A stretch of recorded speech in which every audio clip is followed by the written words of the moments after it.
மத்தி மீன் குழம்பு ரெடி ஆயிடுச்சு.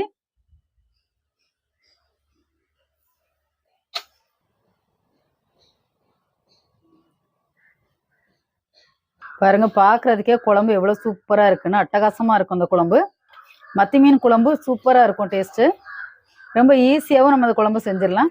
மத்தி மீன் குழம்பு எப்படி இருக்கு நம்ம இப்ப சாப்பிட்டு பார்த்துடலாம்.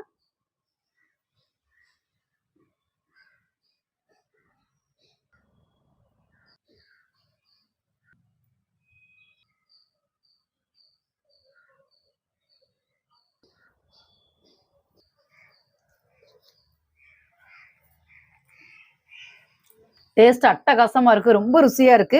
நீங்க மத்தி மீன் வாங்கி ஒரு தடவை இந்த மெத்தட்ல குழம்பு செஞ்சு சாப்பிடுங்க. அந்த குழம்பு உங்களுக்கு ரொம்ப பிடிக்கும். மீன் எப்படி நம்ம சாப்பிட்டு பார்த்துடலாம்.